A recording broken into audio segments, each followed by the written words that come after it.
Uh.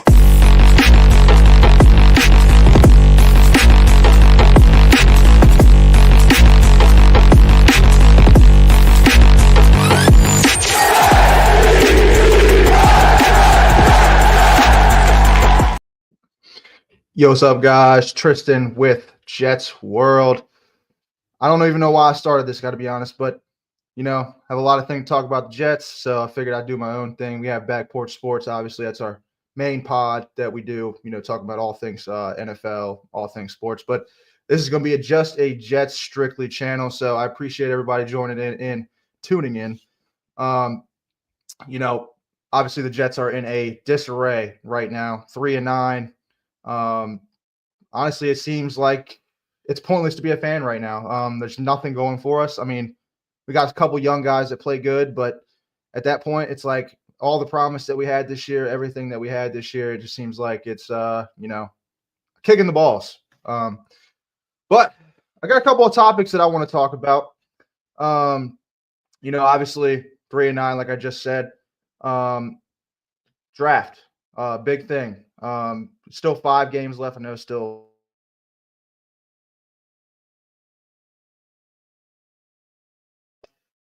I have the big board right here in front of me, but I'm not gonna put it on the screen. Obviously, the Jets have the 6th pick. They are 3-9. There are 4 or 5 3-9 teams. There are 3 4-8 teams, and there's 1 3-10 team and 3 2-10 teams. Sorry, a little bit under the weather. But just want to talk about a couple teams ahead of us, and as Jets fans, what should we be hoping for, really, to happen in front of us? So, start off with Jacksonville. They just lost Trevor Lawrence. I want to see. Oh, I can see the remaining schedule. Here we go. All right. All right. So Jacksonville actually has the 32nd ranked schedule remaining, which is kind of crazy to say. They have the Raiders, they have the Titans twice, they play the Jets, and they have the Colts. So as Jets fans, you're hoping that they split with the Titans and that they could pull off a win against us and then probably beat the Raiders. But with them just putting Trevor Lawrence on IR, I really don't see that happening, unfortunately. I think they're going to lose out, probably have the number 1 pick, and they'll probably take Travis Hunter with that. Unless they go way off the rails and they take one of these quarterbacks, either Cam Ward or Sanders, and they trade Trevor Lawrence, which would be crazy, but is it really that crazy? I don't know. But I'm going to stick with they're going to probably take, Travis Hunter. And then let's see here. Who has the 2nd pick? What was it, New England? Why is this not working now? Oh, it's Vegas. Duh. It's Las Vegas. They're definitely taking a quarterback. I don't know what theirs. This is about towards the bottom too, I would assume. Vegas, they play. Yeah, hold on. Who do they play? Right here. Okay. They're the 24th ranked schedule remaining. They have the Chargers, the Bucks, the Falcons, Jaguars, and Saints. Any team ahead of the Jets right now is what you're. I mean, it depends on what you're rooting for, really. Are you rooting for to get the highest pick to get a quarterback, or what? Are you still rooting for the team to win? To carry into next year because you're still going to stick with A-Rod in the same squad.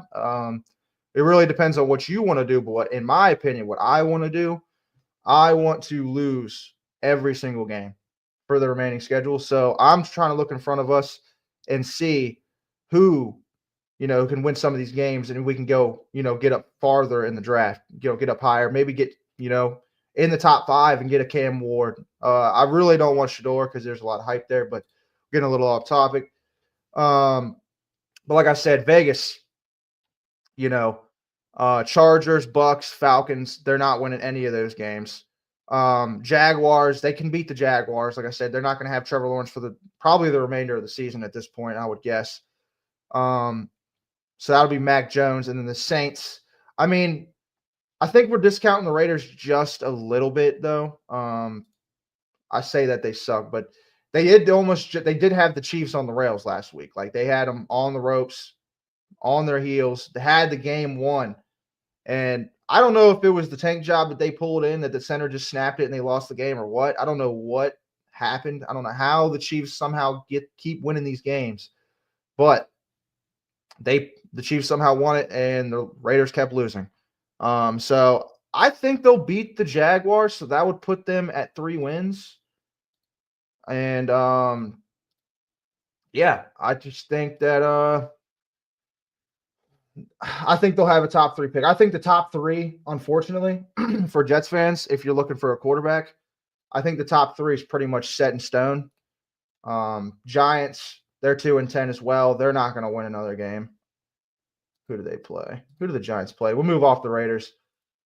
Yeah, Raiders will probably win one more, so that'll put them at 3-14 if they win one more game out the remaining of the season. So they'll be tied with the Jets, depending on, I don't know if the Jets can move ahead of them or not. Let's look at the Giants. Giants have the 13th hardest schedule. Oof, they got a couple hard games here. And I don't even know if I'd put the Falcons in a tough opponent anymore. I mean, Kirk Cousins just looks kind of cooked too. Especially that last game against Chargers, 4 interceptions, looked pretty fucking terrible. But yeah, Giants, they play the Eagles, division game. That's a loss. They're going to play the Ravens still. That's another loss. They're going to play the Falcons. That's another loss, let's be honest. And they play their easy opponents, according to Tankathon, are the Saints and the Colts, which they're both going to lose both those games. So I don't see the Giants winning another game. They'll finish 2-15. Probably like the Jaguars, in my opinion.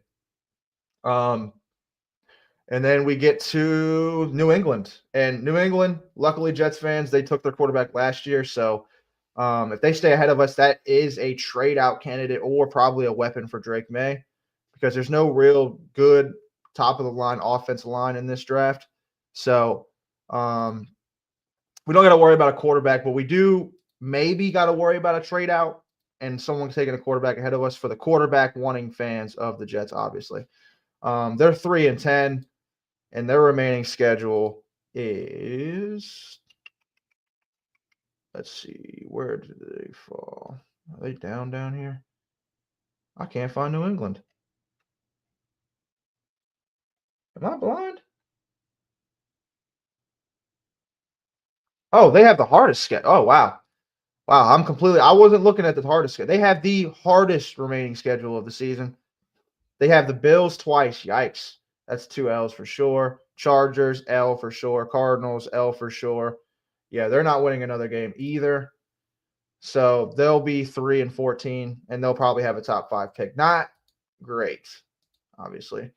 And then you get down to the Carolina Panthers, who just had the Chiefs on the ropes 2 weeks ago, had the Buccaneers on the ropes last week.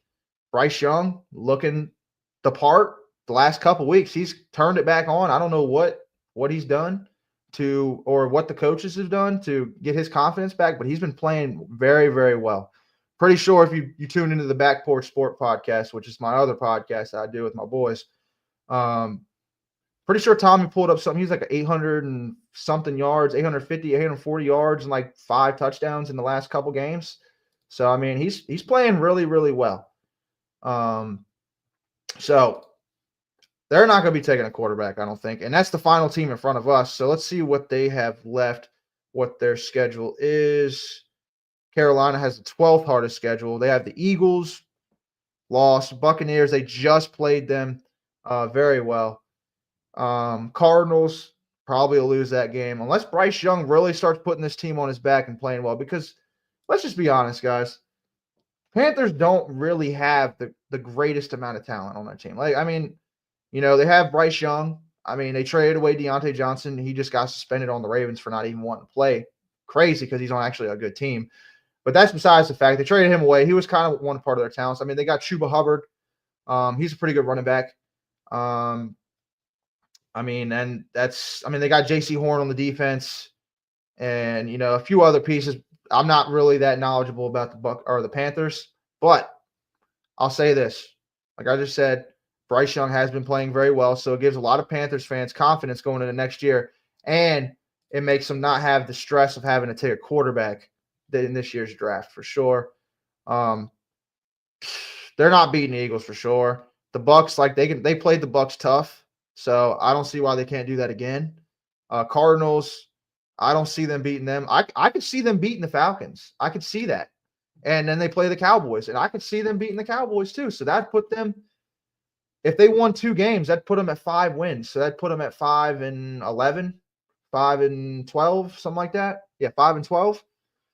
So I mean, I can see them pulling out a game or 2 in the remaining schedule. And then it takes you to why we're all here, ladies and gentlemen, the New York Football Jets. And 3-9. The remaining schedule for the Jets is the 19th hardest schedule. Well, 19th easiest, should I say. And they play the Bills. That's a loss. They play the Rams. Going to be a loss. Jaguars. Unfortunately, I will probably beat the Jaguars. And then we play the Fraudfish twice. And we'll probably fucking lose to them too. So, honestly, Jets fans, I don't understand, because I'm about to go off on a tangent a little here. I don't understand how there's fans that see this team like this in such a bad state, especially with what we were promised this year, what the expectation was when we brought this Hall of Famer and 4-time MVP quarterback of Aaron Rodgers into this team that was supposedly a quarterback away, right? I don't see how at 3-9, how there are fans still rooting for wins for this team. Like, let's be honest, guys. That does not help the football team. And yes, losing the rest of the games and having this losing culture going into next year, no, this is not some helpful thing. But let's just be honest here, guys. We will not have the same coach. We will not have the same fucking GM because they're both gone already. And we won't have the same quarterback. Aaron Rodgers is cooked, dude. He's done. He keeps coming out every single week. Well, I hope they bring me back. I gotta play strong so they bring me back. Blah blah blah blah blah. I still want to play, or I don't know if I still want to play. I'm just tired of this headache. At this point, he's not worth it. He's not the guy that's going to lead us out of this fucking dump that we are in. We are an absolute dump franchise. I'm just being real with you. And I don't even need to tell you this. And most Jets fans understand this. And there's most Jets fans right now. They're checked the fuck out, dude, including myself. And this is the craziest part of why I'm making this channel is I just need to get my frustrations out. Really, this is channel to make me the vent, because I don't want to sit there and get on my other podcast and bitch about the Jets the whole podcast. Because I tell you what, I know those boys get tired of hearing me bitching about the Jets. And I don't blame them. I don't blame them at all. I get tired of hearing me bitch about this team. But it's been a decade plus of bitching and moaning and watching this fucking team suck year after year. And I'm just sick of it. And the fact that there's still people out here defending this fucking quarterback that is a corpse of himself. He is a shell of what he is. That touchdown, that pass to Garrett Wilson against the Seahawks last weekend, he makes that 10 times out of 10. Every single day of the week, he threw it 10 yards above his head. He almost threw it to the stands. He was 7 yards wide open. This dude's cooked. He's force-feeding Davante Adams his buddy. He can't get Davante Adams a 100-yard game. He can't do it. The dude is cooked. As much talent as there is around him, yes, there's some protection problems somewhat sometimes. But we have Breece Hall. We have Garrett Wilson. We brought in his buddy Davante Adams. We brought in his buddy Allen Lazard. We brought in his buddy Nathaniel Hackett. We brought in everyone to make this guy comfortable. And guess what, guys? He still fucking sucks. So it's done. I don't understand why there's people that want to bring him in. Oh, well, he's a good bridge quarterback. He'll be a good mentor. Oh, just because Jordan Love actually turned out good? Maybe there's just good coaching in Green Bay, guys. It's not all Aaron Rodgers. So the Aaron Rodgers experiment for me is completely over. And honestly, I got way too deep into that. I don't even remember what the hell I'm talking about now. But all I'm saying is I am completely on the take a quarterback train if we are in striking distance. Cam Ward, Shedeur Sanders. Like I said earlier, I'm not really big on the Shedeur Sanders hype. More on the lines of, I think that just make this fucking clown show even more of a clown show. The name, what comes with Shedeur Sanders. You got the Dion thing too. We don't need that headache. We're already too much of a headache as a franchise in itself. Okay, so we don't need to sit here and bring in even more of a headache to put more headlines on us that makes us even more of a target when we suck again. So we get in striking distance of Cam Ward. That's a completely different story. But right now, like I said, we're sitting at the 6th pick at 3-9. We got Tennessee, Cleveland sitting right behind us at 3-9 as well, and Carolina right ahead of us, which I think Carolina will pull out a win, like I said earlier. So I think we'll move into the top 5. And hopefully somehow New England rattles off one of those games that are remaining. We can get into the top 4. Unfortunately, though, Cam Ward, Shedeur Sanders will probably be gone by then because Vegas and Giants are both taking quarterbacks, no doubt about it. So at that point, you look at Jalen Milroe and, mid-round guys. But you also have Tyrod Taylor sitting here that's still under contract. That is a good enough bridge quarterback, in my opinion. I say he's probably one of the best bridge quarterbacks you can have on your roster. You have a young guy in Jordan Travis that was probably going to be a late first or second round pick last year, but had a broken leg. We had a bad injury, and we got him in the mid rounds. Give this guy a chance too. You get as high as a pick as you can. You bring in your head coach, and we'll get into that a little bit too because there's some reports on some head coaches that I really like that might be interested in coming here. You get your head coach, you get your GM, you get all that in line, and you know what? You get the highest pick you can, and then you let the GM and the head coach decide what they want to do. They're in striking distance of a quarterback that they really fall in love with. You know what? They fall in love with a Cam Ward, and they trade up for him. So be it. They fell in love. That's their decision. That's the decision they're going to have to die with. Or you get a high pick, you trade back, you take Jalen Milroe mid-rounds. Yes, he's not the polished quarterback, but you play Tyrod Taylor next year. You let Jalen Milroe sit. You let him learn. You let him develop like we have never done here. Sam Darnold, Zach Wilson, Mark Sanchez, just name any quarterback that's played for this team that's a rookie. And you let him sit and you let him develop. You give Jordan Travis a chance next year a little bit too, coming off an injury, see what he has. Like I said, Tyrod Taylor starts. And then that's how you move. You have your quarterback room. You have Jalen Milroe, a rookie. You got a young guy and Jordan Travis, high upside guy. Thank you, Tommy. And, you let Tyrod Taylor play. I mean, this team is talented enough to let Tyrod Taylor play, and you can win games still next year. There's no reason why you can't win games with Tyrod Taylor. And honestly, I think Tyrod Taylor would have won us more games this year than Aaron Rodgers. And I'm so honest about it. There's so many throws that I've seen Aaron Rodgers just completely miss. The dude can't move. And when he does move, he's so done. He's just done. There's nothing left of him. And unfortunately, guys, we got sold a crock of shit with Aaron Rodgers. Luckily, we didn't give away multiple first-round picks or something like that. We only gave around a conditional second. So move on from Aaron Rodgers. Let him do what he's got to do. Let him play the rest of this season, obviously, because he helps us lose. Let him play the rest of the season. Lose out as much as you can. Get the highest pick. Then right after the season, you go to Aaron Rodgers. You say, look, dude, you got a couple weeks to make your decision. You either retire or you tell me you're still playing. And then, you know what? You still want to play? Okay. Well, we'll either cut you after June 1st so you can find another team so we can save a little bit of money. Or we just cut you down and we just eat your whole dead cap next year. Or maybe, which I'd highly doubt, someone throws us a late round pick for Aaron Rodgers and takes some of the salary from us, which would be awesome, but I don't see that happening. Tyrod could low-key make y'all a contender if he hits the simple pass A-Rod keeps missing and stops taking sack every 4 play. Dude, the sacks that Aaron Rodgers takes, I mean, the dude just can't move. And this is what I was saying on the podcast the other day. Because everybody compares Aaron Rodgers of Tom Brady, Peyton Manning, Matt Stafford.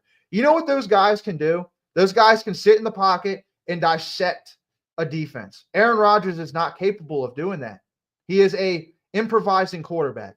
He always has been. Yes, he can sit in the pocket and dice you up, but there's also the plays that he makes a money throw. Nobody else can make this throw in the world. That's how he lived and died on those throws. Rolling out to the right, evading the fucking pressure, and then throwing some dot downfield that no one else can do. But he can't do that stuff anymore. He has to sit in that pocket and hope and pray to God that offensive line holds up or he's done. And that's what we've seen all this year. And the unfortunate part for the Jets, you know what? The unfortunate part for the Jets, too, is him tearing his Achilles last year, because you know what we could have seen last year? We probably could have seen Aaron Rodgers cooked last year, too. If he would have played last year, he probably would have been just as cooked. And then we could have moved on probably last year. And then we could have drafted a quarterback this year. We could have maybe been in the Jaden Daniels, Caleb Williams, fucking Bo Nix sweepstakes, Penix, any of these guys. We could have took this year. This is a really good quarterback class that came out this year. We didn't take them because we were dependent on this 4-time MVP to come out of the shell and play decent. He just can't do it. He's not going to bring us out of what we want. And at the end of the day, Jets fans, do we really just want playoffs? Is that what we really want? Are we playing this game just to get to the playoffs? Is that how low of a bar we've come to at this point? At this point, I want a Super Bowl. And at this point, he's not going to lead us there. He's not. He's not going to get us anywhere close, as you can see. This is the most talented roster that we've seen, maybe I've seen in my fucking lifetime, since the 2010 Jets. Like, it doesn't get any better than this for this guy. I just don't understand. It just baffles me that there's guys that still defend this guy. But anyway, this point, like I said, we draft somebody or whatever, or what you do, because you still have Tyrod Taylor under contract.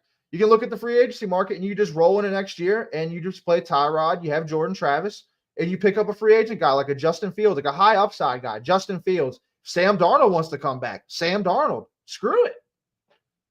Something like that. And you roll on next year.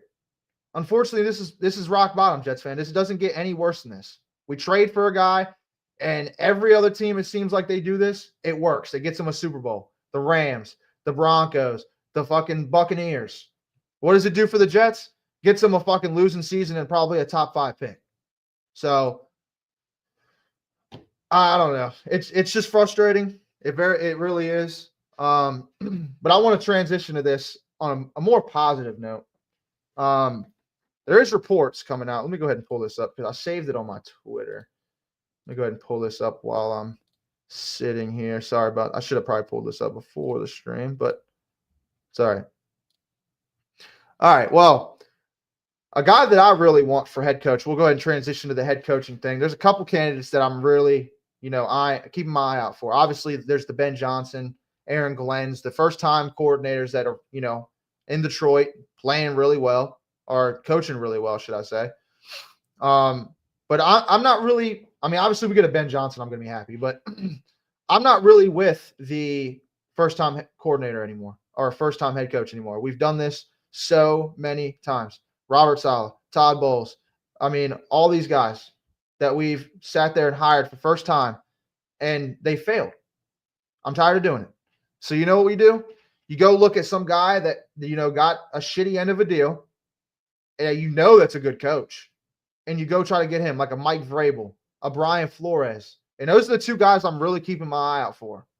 So today, Rich Cimini, on his podcast, The Flight Deck, came out and said Mike Vrabel has told people that he is open to the Jets head coaching job if he approves of the GM hire. Cimini also adds that Vrabel doesn't care what Bill Belichick might think of Woody Johnson and would interview him and decide on his own. So this is what the Jets need to do, because I'm going to be honest with you, I'm all in on Mike Vrabel, because Mike Vrabel is a no bullshit head coach. And this is what Robert Saleh was supposed to be, the leader, no bullshit, no toleration kind of guy. Get your fucking shit together and you play fucking hard football every damn week, no matter who's on the goddamn roster. Robert Saleh was a fraud. All for fucking show.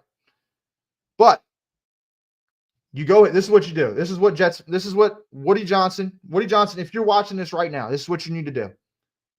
Do not, and I mean do not hire a GM before you go get ahead. If you have a chance with Vrabel, you interview Vrabel first.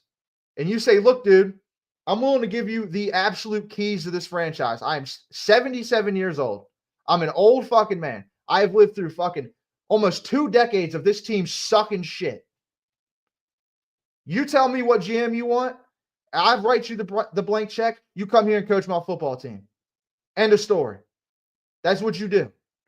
You don't let that man leave. If he's even giving the Jets a shot in hell, you do whatever you need to do to get this guy, because this guy is a good coach. He got a raw end of the deal in Tennessee. He went to AFC championship games with Ryan Tannehill.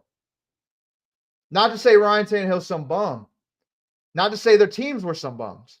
But this dude is a no bullshit, no toleration coach. This guy is a good coach. And this guy could turn this team around. This team is just lacking coaching. Let's just be honest, guys. Anybody that watches Jets games through and through like I do myself, this team just lacks coaching. As soon as adversity hits, they just completely shut down. They just, that's it. That's all she wrote. And it is the worst part is, as a Jets fan, you can just see it and you know what's about to happen. Aaron Rodgers missed that wide open pass to Garrett Wilson, throws the pick six to Leonard Williams. We already knew. 95% of Jets fans, the ones that watch every weekend, know it was over right then and there. The game was over. The energy got sucked out the building. Instead of it being a 28-7 game, it was a 21-13 game. So all I'm saying is, like I just said, Woody Johnson, you better go get this guy if this guy's even a little bit interested. You don't let this guy go anywhere else. Now, after that point, you let Vrabel make the decisions. And I know this is crazy because this guy, whatever. It's crazy to say you're just going to sit there and give the keys to this guy. But this guy is he's worth the fuck, dude. He's a good coach. He's had success in the playoffs. He's had success with teams. No offense. I have a friend that's a Titans fan. The Titans weren't a good football team for a long time until he got there. And look what he did with them. He had Derrick Henry, obviously. He had A.J. Brown, obviously. But he led them to success. I'm pretty sure he's the coach that knocked out Brady in his last year for the Patriots in New England. Like, this dude went to championship games. This dude had playoff success. This guy had regular season success, for fucking sake. So that is my absolute number one candidate. And I hope to God the Jets get him. Now, my second one, Brian Flores. I'll say this. Brian Flores got, like I said with Vrabel, raw end of the deal in Miami. They were trying to pay him off and tell him, hey, man, I'll pay you whatever amount of money to lose these games so we can tank for a quarterback. And he's just not for that. And he leaked it out. He got canned. And he pretty much got blackballed by the NFL at that point. Now look what he's doing over for the Vikings on that defense. A top defense. Coaching the hell out of him. You go to Back Porch Sports, my other podcast. Dude, we had the Vikings at like 3-14. We didn't think there would be a good football team. I'm pretty sure they're like 10-2 right now. So he's coaching his ass off. Only problem I'd say with him, and the same thing with Vrabel, who are you bringing in as your offensive staff? Because this team has lacked offense forever. Forever. The best quarterback season, the best offensive season I've seen, and he broke the record for touchdowns. 2015, Ryan Fitzpatrick had Brandon Marshall, Eric Decker, Chris Ivory at running back. I mean, that team was old, but they got all they needed out of them. And they thought they were going to bring them back, and they were going to run it back, and it blew up right in our face.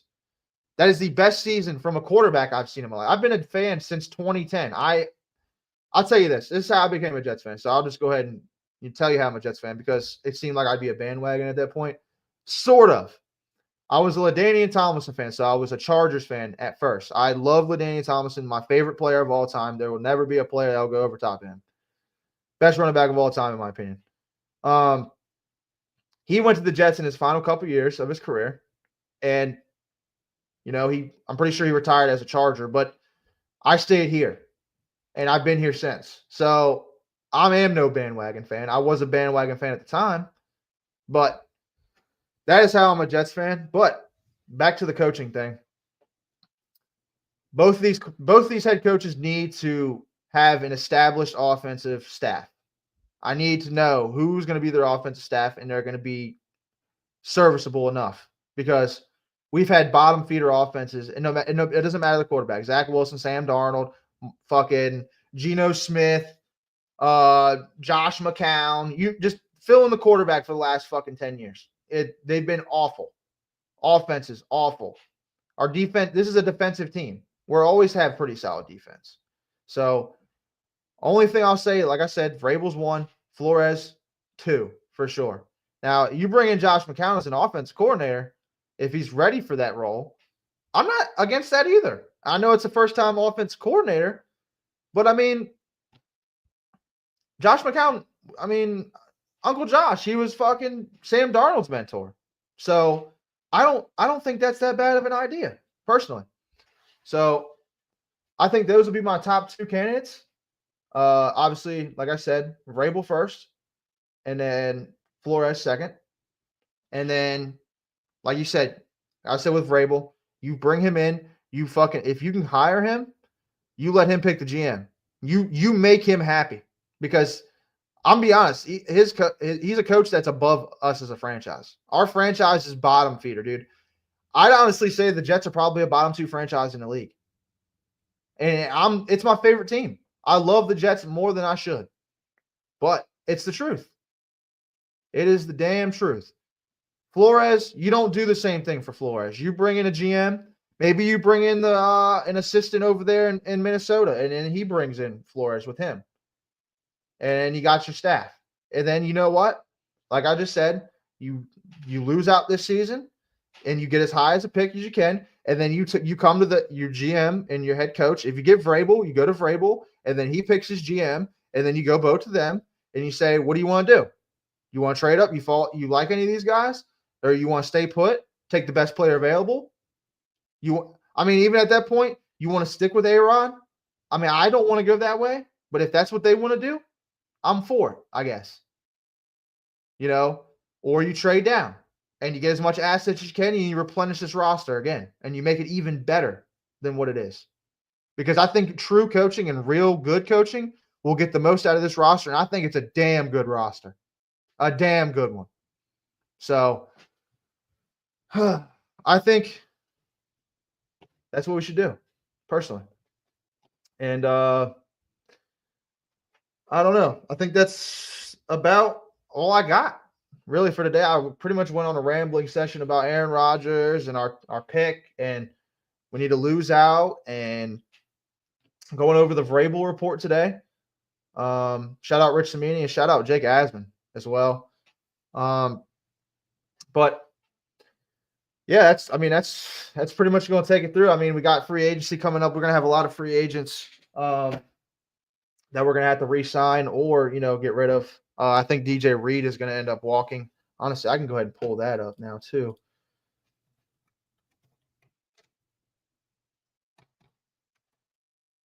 Let me see here. Let me go ahead and get to Spot Track.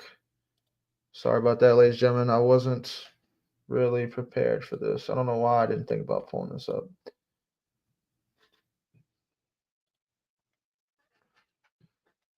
Yeah, see, we got a lot of unrestricted free agents. So we got Hassan Reddick. He will not be back. He's gone. DJ Reed, he'll probably be gone, unfortunately. A good player. Tyler Conklin, I don't know if you bring him back, honestly. Kind of underwhelming, but as he's not a top echelon tight end, no. But I'd love to see Conklin with a good quarterback. I think he could be a top 12 tight end, top 10 tight end, maybe.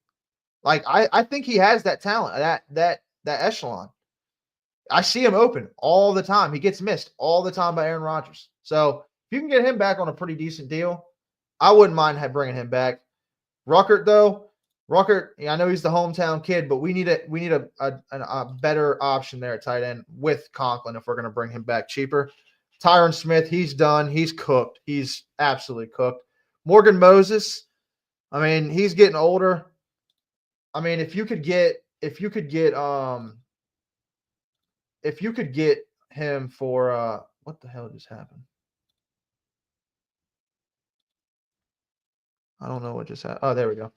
Yeah, Tyron Smith cooked. Like I said, Morgan Moses, if you could get him back on a decent deal to play right tackle for us next year, I wouldn't mind it. I know he's not staying healthy, but you keep him as the starter, and in mid rounds, maybe second, third round, or to the mid rounds, you draft the right tackle and have him developing behind him.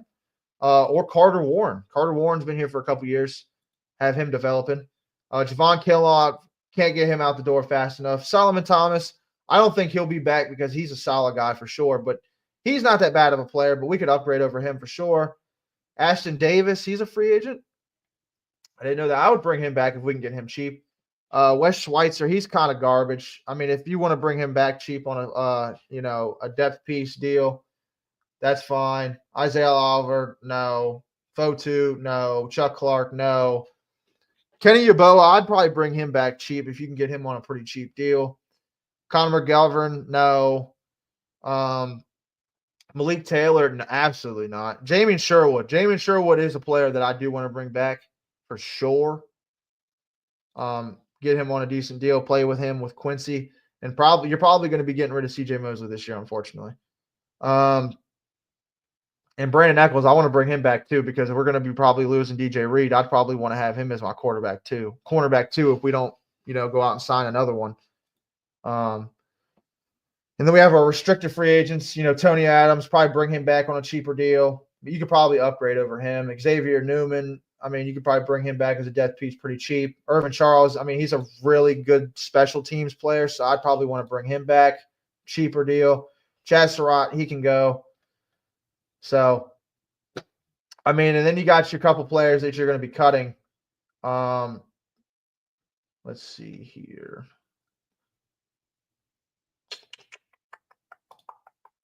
Let's see what the contracts are looking like for some of these guys. I mean, I don't really know how to break some of these down, unfortunately. But, I mean, Aaron Rodgers, you're going to have to get rid of, in my opinion. Devontae Adams, if you want to come back and restructure that deal, I'd be down to bring him back. Allen Lazard, cut his ass. I mean, Greg Zuerlein can go. And, I mean, there's not really anyone else that's really sticking out to me that we really need to get rid of. Michael Clemens can go as well. He fucking stinks. And, yeah, I mean, how many people are we going to have under contract next year? I don't.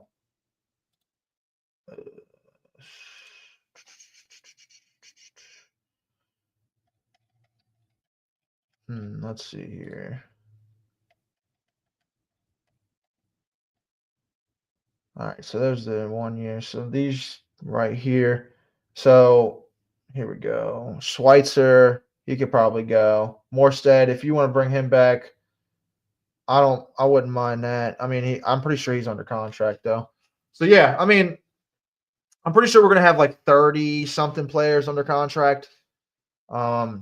And a lot of those guys that we brought in to kind of, bring our team up this year, like Tyron Smith, Hassan Reddick, those guys are going to be gone. But that's pretty much going to be my podcast for today. I mean, got to be honest, I really just wanted to go over the Aaron Rodgers thing. I wanted to go over the Vrabel report today. I mean, I'm gonna be honest with that, just to talk about that just a little bit more. I'm really surprised Vrabel was even interested in coming here. Now, I don't know if that's because of the Aaron Rodgers interest. I would hope not. It's because of Aaron Rodgers. I'd hope it's because he looks at a roster that looks underutilized and undercoached. And he's like, yeah, I could coach the shit out of that football team and I can win some games with that team, even if Tyrod Taylor's the fucking starter. I think he could lead us for the playoffs at the bare minimum, I think, at that point. So, and then I talked about how disappointing this season was. I mean, 3-9 through 12 weeks, 1-8 in our last 9 games. We were favored 9 of our 12 games. First time in betting history that we've lost majority. I forgot what the stat was, but made betting history of some sort. It's just disappointing. It's disappointing. I love wearing my Jets hat, Jets shirts, Jets jerseys behind me. Got all kinds of stuff. I don't ever want to wear it now. I don't even want to think about wearing it. I'm only wearing this hat right now because I want to rep the Jets a little bit on my Jets podcast. But I cannot believe where this season went. I mean, I get a lot of Jets fans that are just checked out. They're done. I mean, there's a lot of Jets fans that were before the season that were just done, and they got dragged back in by the hype of Aaron Rodgers and this team and the media and the national media hyping this team up, which I think was warranted. So just disappointing. Like I said, I've been a fan since 2010, so I've seen 2 winning seasons in my Jets career, my Jets fandom. 2, the 2010 season, and I don't know if they went 9-8 or one of those. I don't remember. It's a big blur, but I know that 10-6 season with Fitzpatrick and Brandon Marshall and Eric Decker was a fun season, but unfortunately, the Jets did what they do best, and they fuck everything up. So at this point, I think Woody Johnson just needs to look at it like, look, I've owned this team since the late 90s and bought it for $600-something million. This franchise is worth over $6 billion. Sell the team, Woody, if you're watching it, first of all. Second of all, if you're not going to sell it, keep your little fingers off this fucking team. It's ridiculous. It's ridiculous that you sit there and keep meddling and you think that you're doing good by this fucking team, yet you just keep putting us more and more in the fucking hole. Not to say I didn't want Devontae Adams. Not to say I didn't want Aaron Rodgers and all this shit. The problem is you're not letting the football guys that you had in the organization do their job. It came out a couple months ago. It seemed like Joe Douglas didn't have any power the last year and a half. So what's the point of even having the guy? If you weren't sold on Saleh, why didn't you fire him before the season? Why? You're gonna go through 3 or 5 games of the season. You're gonna go into the 6th week of the season at 2-3, and you're going into Buffalo, and you're fighting for the division title or division lead at that point, and you fired the head coach before that week to get a spark. Jeff Ulbrich has won 1 game since then. Jeff Ulbrich has won 1 game. You threw a guy that has never had the experience of doing this into the fucking spotlight of a shit franchise, and you thought that was going to be a good idea. You need to lay your fucking hands off the team. I know this is your team. You want to let us see them win, but you need to let guys that know how to win make this team win. Bottom line, you go get Vrabel. You let him pick his GM. You let him do whatever they want with the fucking roster. Go pay Garrett Wilson. Seriously, I mean, at this point, that's the only player I'd pay at this point. He's the only player that's worth it to me that's not paid right now. And on top of that, you don't pay that guy, I don't think he's going to stay here. I don't think he's going to deal with the bullshit of this fucking franchise. And that's sad to say because we have such good young talent that we're going to let go to waste. So, as I said, the plan is go get Vrabel if he's even given this team a chance to coach for. Go get him. And then you let him do what he's got to do. Pick his GM. They do the football decisions. You lay your hands off, and you let them fucking win us football games. Bottom line, end of story. And that's going to take me out of the podcast. And that'll do it for Jets World podcast number 1. So appreciate everybody for tuning in and watching. And I'll be back next Wednesday, 7 p.m. to talk more Jets football. Hopefully, maybe get a couple more reports. Hopefully, we lose to the Dolphins this weekend. In my opinion, I know there's a lot of people rooting for the win against the Dolphins to end their season, but I don't care. I don't care about their season. I want to make our future brighter. They're stuck with their team right now. We're not. We get the highest pick. We can get a buttload of picks and trade back. We can take the quarterback. We can do what we want. And the higher the pick is, the more intriguing this job is. So, and that's what I'm for right now because I just want the best coach because this team has been undercoached and underutilized. It feels like forever. So, at that point, I'm going to get out of here, ladies and gentlemen. Thank you for tuning in to Jets World. Hit that like and subscribe button and go Jets.